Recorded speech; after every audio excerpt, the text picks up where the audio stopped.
दृश्य आपण या क्षणी पाहतोय। राज ठाकरे यांचा ताफा आता शिवतीर्थावरून रवाना झालेला आहे। राज्य निवडणूक आयुक्त आणि मुख्य अधिकारी यांची आज पुन्हा एकदा ठाकरे बंधू भेट घेतील। कालही आपण जर पाहिलं तर मतदार यादीतील गोंधळ, घोळ, दुबार नावं या सगळ्या मुद्द्यावर चर्चा झालेली होती चोक्कलिंगम यांच्या समवेत। पण या चर्चेवरून काही समाधान झालं नाही। त्यामुळे काही मुद्द्यांची स्पष्टता करण्याकरता, काही प्रश्नांची उकल करण्याकरता आज पुन्हा एकदा भेट होतीये। दोन्ही ठाकरे बंधू या भेटीत सहभागी असतील। याखेरीज आपण पाहिलं तर राज ठाकरे आता शिवतीर्थावरून रवाना झालेले आहेत या भेटीकरता।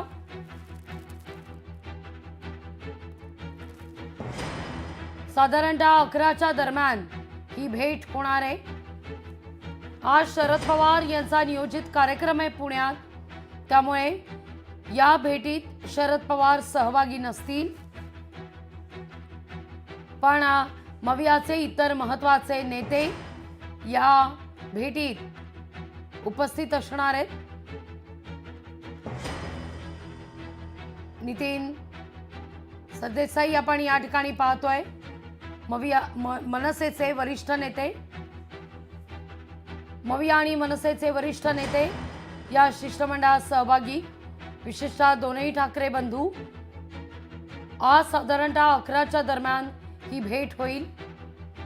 यावर आज काय चर्चा होते, चर्चेच्या माध्यमातून निवडणूक आयोगाच्या उत्तरानं विरोधकांचं समाधान होतंय का हे पाहणं महत्त्वाचं असेल। व्हीव्हीपॅटवर निवडणुका घ्या, ईव्हीएम नको असा सूर काल आळवण्यात आलेला होता विरोधकांकडून।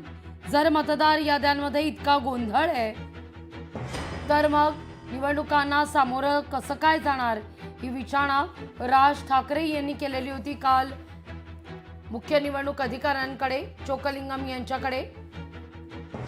तर काही बाबी ज्या आहेत त्या आमच्या हातात नाही, त्या सगळ्या घडामोडी केंद्र स्तरावर घडत असतात असं उत्तर निवडणूक आयोगाकडून देण्यात आलं। यानंतर आज पुन्हा एकदा या मुद्द्यावर चर्चा व्हावी अशी मागणी विरोधकांकडून करण्यात आली। निवडणूक आयोगानं काहीसा वेळ मागितला, त्याकरता आज पुन्हा एकदा ही भेट होतीये। आज दुसऱ्यांदा होणाऱ्या या भेटीनंतर काय नेमक्या घडामोडी घडतात हे पाहणं महत्त्वाचं आहे।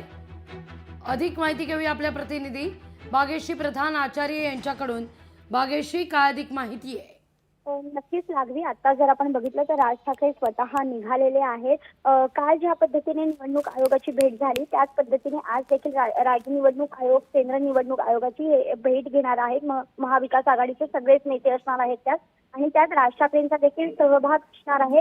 काल खरं तर ही जी चर्चा झाली ही चर्चा अपूर्ण झाली, आणि त्याचबरोबर राज्य आयोग असेल किंवा केंद्रीय आयोग निवडणूक असेल यांच्याकडे उत्तरच नव्हती नेते मंडळींनी विचारलेल्या प्रश्नावर उत्तर देण्यासाठी। त्यामुळे वेळ मागितला, उत्तर देण्यासाठी आम्हाला वेळ द्या, आपण परत उद्यावर यावर चर्चा करू अशा पद्धतीची मागणी देखील त्यांनी केलेली होती। त्यानुसार आज पुन्हा महाविकास आघाडीतले जे नेते आहेत ते त्यांच्याकडे चाललेले आहेत, आणि त्याआधी ते सगळे शिवालयाकडे जाणार आहेत, शिवालय इथे भेटणार आहेत, आणि त्यानंतर राज्य निवडणूक आयोग आणि केंद्रीय निवडणूक आयोगाची पुन्हा एकदा भेट घेणार आहेत। या सगळ्या भेटी दरम्यान आज नेमकं काय होतं हे बघणं महत्त्वाचं आहे।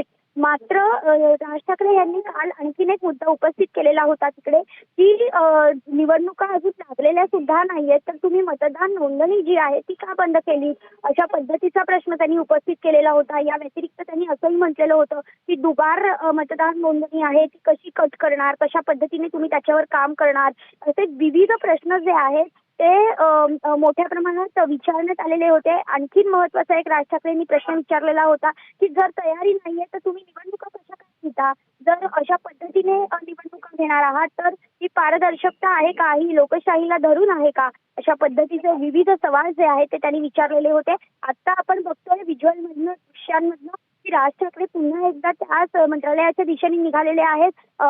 त्याच्या आधी ते शिवालय इथे जातील, पुन्हा एकदा नेतेमंडळींची, महाविकास आघाडीतल्या नेतेमंडळींची चर्चा करतील. आपण बघितलं तर काल महाविकास आघाडी आणि संयुक्त पक्ष अशी पत्रकार परिषद त्यांनी भरवली असल्याचा बोर्ड लिहिलेला होता आणि हे संयुक्त पक्ष म्हणजेच राज ठाकरे सहयोगी पक्ष अशा पद्धतीचा राज ठाकरेंच्या पक्षाचा त्यांनी उल्लेख केलेला होता.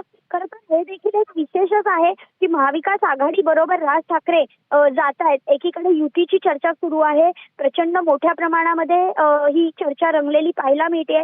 एकीकडे उद्धव ठाकरे असतील, राज ठाकरे असतील, हे बंधू एकमेकांना सातत्याने भेटतायत. महिन्याभरातली त्यांची 6वी भेट आहे आणि दुसरीकडे जर बघितलं तर दीपोत्सव पक्षाचा ऑफिशियल कार्यक्रम असणार आहे मनसेचा.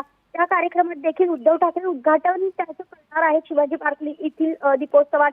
तर या सगळ्याच पार्श्वभूमीवर ही बैठक आणि त्याचबरोबर महाविकास आघाडीमध्ये राज ठाकरेंची भूमिका हे बघणं देखील तितकंच महत्वाचं ठरणार आहे आणि त्यासाठी या दोन्ही गोष्टी आज महत्वाच्या आहेत. भेट झाल्यानंतर शिवालय इथे एक पत्रकार परिषद होणार आहे. या पत्रकार परिषदेमध्ये देखील नेमकं काय भाष्य करतायत हे बघणं महत्वाचं आहे. ज्या पद्धतीने काल जयंत पाटील यांनी देखील निवडणूक आयोगाला खरं तर सांगितलेलं होतं की एक सॉफ्टवेअर तुम्ही तयार करा, दुबार मतदार काढण्यासाठीचं हे सॉफ्टवेअर आहे ते तुम्ही तयार करा आणि त्यानंतर तुम्ही वेगवेगळ्या पद्धती वापरा, वेगवेगळ्या गोष्टींना तुम्ही हे जे मतदानामधला जो घोळ आहे तो काढा. नवीन टेक्निक आली आहे, नवीन AI ची टेक्निक आली आहे, सगळ्या टेक्निक आहेत त्या तुम्ही वापरायला हव्यात अशा पद्धतीच्या सूचना त्यांना दिलेल्या आहेत. मात्र निवडणूक अशीही माहिती मिळाली, निवडणूक आयोगाकडनं फार काही काल उत्तरं देण्यात आली नाहीत. निवडणूक आयोग आम्ही काय करू शकतो, आम्ही काय करू अशा पद्धतीचेच प्रश्न विचारत राहिले होते आणि आज आता नेमकं काय निवडणूक आयोग उत्तर देत आहे की आजही त्यांच्याकडे उत्तर द्यायला काही नाहीये हे बघणं देखील तितकंच महत्वाचं आहे. यामध्ये महत्वाचा आणखीन एक मुद्दा लागली आहे तो म्हणजे खरं तर भाजपच्या लोकांना देखील त्यांनी पत्र दिलेलं होतं मवियाकडनं की मी देखील त्यामध्ये सहभागी व्हा, निवडणूक पारदर्शक झाली पाहिजे. मात्र भाजपकडनं तसंच सत्ताधाऱ्यांच्या कुठल्याही पक्षाकडनं त्या संदर्भात काही हालचाल